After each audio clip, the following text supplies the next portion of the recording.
you guys close to ready? Okay. No, not yet. But... Okay, I'm ready when you are. We're ready. All right, guys. Something's going to happen tonight. I don't know what, but I can feel the tension and excitement in the cold air. The streets of Boston, normally quiet on a winter evening, are crowded with people, and some are milling about, others in small groups arguing among themselves. And still they are shouting anti-British slogans. Relations between the English and the American colonies have strained lately. And I hear the people talking about the revolution. Some say they're ready to fight for liberty.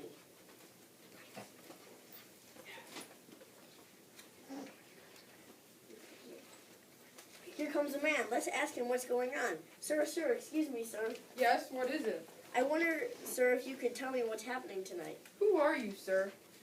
I'm the narrator. Oh, well, I'm in something of a rush. I wonder if you could tell me what's going on here tonight. Where? I'm here on Tremont Street, Boston, Massachusetts. What's your name, sir? My name? Smith. Mr. Smith. I won't keep you, Mr. Smith, but I would like you to tell me why are these people so angry? I would love to stay and talk, but I'm late for a meeting. A meeting? A political meeting? Are you a member of the Sons of Liberty? Sons of Liberty, never heard of them. Now, if you'll excuse me. Hurries up. Another man approaches. Excuse me, sir, but I wonder if you could tell me what's happening here tonight. Who are you? I'm the narrator. Oh, how do you do? I'm Mr. Smith. Smith, there are a lot of Smiths in Boston. As a narrator, aren't you supposed to know everything? There are many different kinds of narrators. Haven't you heard of the tea tax? I've heard of it, but The British are trying to punish us as though we were rude children. Well, we'll show. Oh, the tea tax, yes.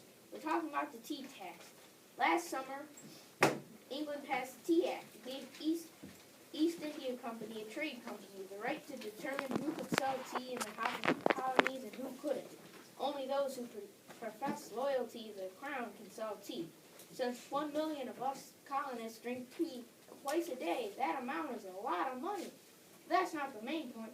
The main point is if the Parliament can control who sells tea, can control who sells anything in the colonies. then, Mr. Smith, sir, how do you have an advocate in complete break with England? A complete break, independence? Why, that would be treason. We are honorable people. England will come to our senses. We can work out our differences in an agreeable manner. I understand the Sons of Liberty are meeting today. Would you know anything about that? Sons of Liberty? Oh, let me see. Sounds familiar. Yes, isn't that a naturalist club? They study birds and, I believe, butterflies? Actually, I believe it's a political organization. Politics? Oh, I don't follow politics. I'm merely a tea merchant. Tea, but sir, didn't you just say the tea tax was tyranny? Oh, please excuse me. I have an appointment with my blacksmith. Bloody redcoats, get off our shores! They're worse than Egyptian tyrants. Let's tag along behind Mr. Smith and see what we can learn. Anything more?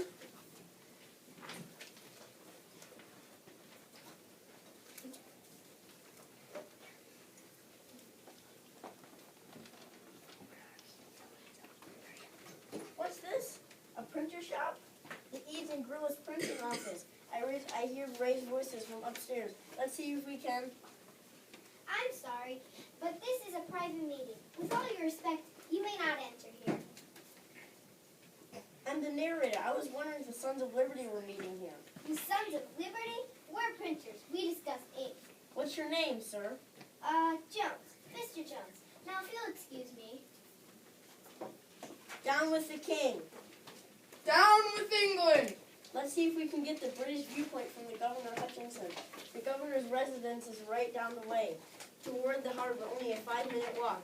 Wait, there's a couple of British soldiers over there in the shadows. Let's get their perspective. Good evening, officer. You know, we don't want no trouble. No trouble. I'd like to ask your opinions on the tea tax. Our opinion? You want our opinion? Why, yes. I don't think anybody ever asked us our opinion on anything. We're not officers. We're just common soldiers. Hi, Betsy. Who are you? I'm the narrator. And you want to know what we think of the tea tax? Well, we think it's unfair. That's right, but it's not really about tea or tax, is it, sir? We've been mulling over it. Look at it like this. These colonists already pay taxes. It's not like they're saying they won't pay any taxes at all. But the colonists have been acting uppity, like saying they shouldn't be taxed if they don't have a vote on it in Parliament. You didn't hear this from me, but we agree with that. But the colonists, they're dreaming if they think King George is going to let them tell them what to do. Duck! They're starting to throw stuff. Tell me, gentlemen, what are your orders? Our orders? Do nothing. Avoid trouble no matter what. Trouble is, if it comes out in violence, we're going to have to shoot these people even if we agree with them. Nobody's going to ask our opinions on it. Excuse us, we better move along. Well, let's go to Governor Hutchinson's house and hear what he has to say.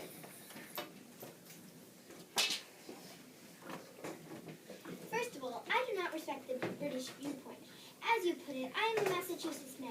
I steadfastly oppose that the sterner measures taken by the Crown thus far, but you must remember one fact. We are all Englishmen. As such, we are subject to the laws of Parliament and the Crown. If we do not like those laws, then we may petition Parliament with our grievances, but in the meantime, we must abide by them. Some colonists say they would not be taxed by the Parliament since they have no leader to represent them in Parliament. No taxation without representation is how they put it. The Sons of Liberty are saying that taxation without representation is tyranny. The Sons of Liberty? Do not talk to me about the Sons of Liberty. They're radical. Look out there. Look at the moms on the street. No taxation We without have representation. Of Boston, and they including a rabble-rousing talk of men like Samuel Adams, Josiah Quincy, and Thomas Paine. They're radicals. Every one of those sons of liberty. Their cause is treason. But don't the colonists have the right to? I'll tell you about rights. It's really quite simple. It boils down to this. We as Americans have no rights other than those that the King of Parliament chose to recognize. Do you know what those Sons of Liberty want me to do? I'll tell you. They demand I go send those 3 tea shipments anchored in the harbor back to England. They demand that I do this as a protest against the Tea Act. Are you going to do it? I most assuredly am not. Those ships have already cleared customs. It would be against the law to make them leave, the British law. Now, if you'll excuse me, I have work to do, even at this late hours. There's mobs on my streets. Are we going to sit here and do nothing? No way! Are we going to sit by our tyrant's seat and insult on injury? No! No? Then what shall we do? Talk, discuss, debate? No. We'll act! We'll act is very nice. Do you know what they say about us in the South? In Charleston, where patriots unloaded a tyrant's seat into a damp warehouse and let it rot, they say Bostonians are better at resolving what to do than doing what they resolve.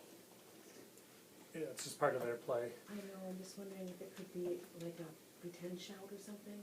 No, it's over. It's over. They're done. Yeah. Okay, sorry. The time to talk has passed. What do you say, Samuel Adams? You all know me, do you not? I am the same Sam Adams who has opposed tyranny and loved liberty. And I say this, Mr. Quincy and I have sent a demand to Governor Hutchinson. It's a simple demand. It says, return those tea ships to England. We are committed to this demand. However, we must wait until the governor replies. But know this, if we act, the tyrant will call our actions treason, and he will react accordingly. Sam, the messengers just came from the governor's residence. Governor Hutchinson says he will not return the tea ships to England. Did he say nothing else? Nothing. Gentlemen, this meeting can do nothing further to save the country. What's this? The Indians? Mohawk Indians are coming from the print shop. It couldn't be. They're carrying clubs and tomahawks. And they're white men in disguise. They have darkened their faces with soot. They're hurrying down Tremont Street. Something's going to happen. Sir, what's happening here? What's going on here?